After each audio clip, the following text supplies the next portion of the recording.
The story begins in a quiet suburban home, where a young girl named Anna Nix plays her cello peacefully. The melody fills the air, a rare moment of calm in her troubled life. But suddenly, her stepfather, a drunk and abusive man, barges into her room with a bottle in hand. He stumbles toward Anna, trying to assault her.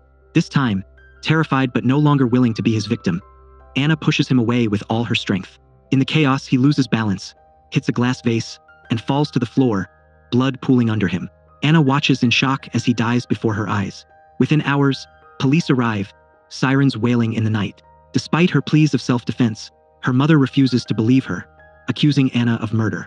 The case moves swiftly, and Anna is sentenced to 4 years in a juvenile correctional facility for involuntary manslaughter. When Anna arrives at the facility, she's greeted by barbed wire, concrete walls, and mocking cheers from other inmates.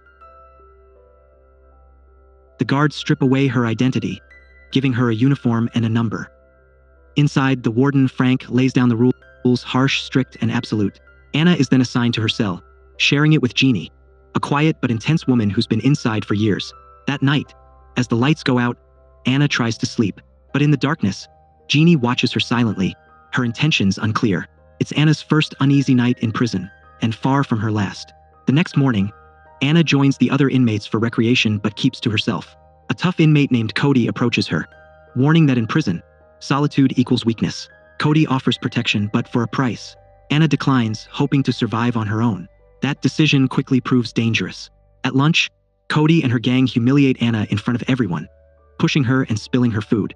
That evening, they jump her in a dark hallway, beating her mercilessly.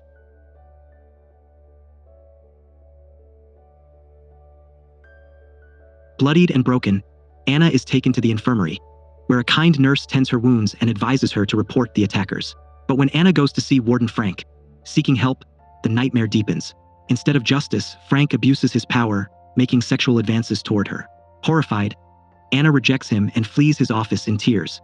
Back in her cell, Jeannie tries to comfort her, revealing that the entire facility is plagued by abuse and corruption, and that survival often means surrender. As time moves on, Anna realizes that isolation offers no safety. During another confrontation, she impulsively agrees to join Cody's gang for protection. To prove loyalty, Cody forces her into a brutal fight with another inmate.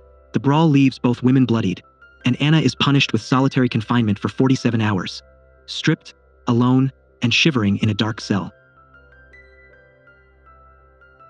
When she's released, Warden Frank reminds her that he controls everything: her treatment, her sentence, even her hope for parole.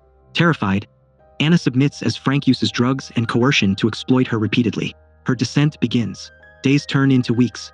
Anna starts relying on the drugs forced upon her, numbing her trauma and losing her grip on reality. She argues with Jeannie, pushes everyone away, and drifts further into addiction. When her mother visits, Anna hopes for reconciliation, but her mother lashes out once again, calling her a liar and saying she should rot in prison. Those words shatter what's left of Anna's spirit. Soon, Anna is kicked out of Cody's gang for fighting back. Left unprotected, she's ambushed and beaten by other inmates. As the injuries pile up, so do her addictions. Her once promising life fades under the weight of guilt and pain. One night, strung out on drugs, she carves the word "dead" into her arm, a symbol of the hopelessness eating her alive. Eventually, a violent brawl erupts in the yard, and Anna is thrown back into solitary. In despair, she breaks her food tray and cuts her wrists, collapsing from blood loss. When she wakes up, she's in the prison's psychiatric ward. There, Dr. Hahn, a calm and compassionate doctor, listens patiently as Anna confides in her. For the first time in years, someone treats Anna like a human being. Slowly, with therapy and reflection, Anna begins to heal. When she's transferred back to her unit, her mother visits again, this time in tears, apologizing for failing her and promising to help her win back her scholarship after release. Anna believes that maybe, just maybe, redemption is possible. But darkness has not yet left her life. Warden Frank calls her into his office under the guise of a checkup. Once again, he abuses her trust. Later, he forces her to perform in a prison talent show to show gratitude. During her cello performance, Anna closes her eyes, letting the music carry her beyond those prison walls. For a brief moment, she feels free. Then, she receives a threatening note: "You are dead." Cody's gang attacks her again, slashing her face in revenge. In the infirmary, the same nurse who once helped her now becomes another target, murdered after Frank discovers she planned to report his abuse. Anna breaks down completely, haunted by the endless cruelty around her. But this time, she doesn't stay silent. With Cody's help, She hides a small camera and begins recording Frank's assaults.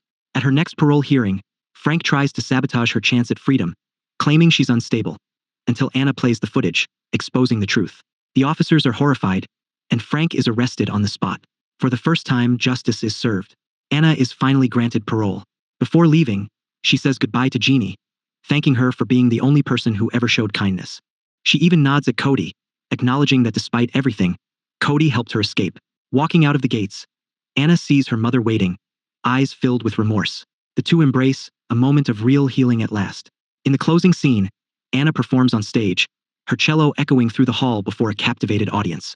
Her mother watches, tears streaming down her face. Every note tells the story of her suffering and survival, a melody of freedom built from pain. The once broken girl, once labeled a criminal, now reclaims her voice. Her music becomes her redemption, a symbol of what no prison could ever take, her will to rise above.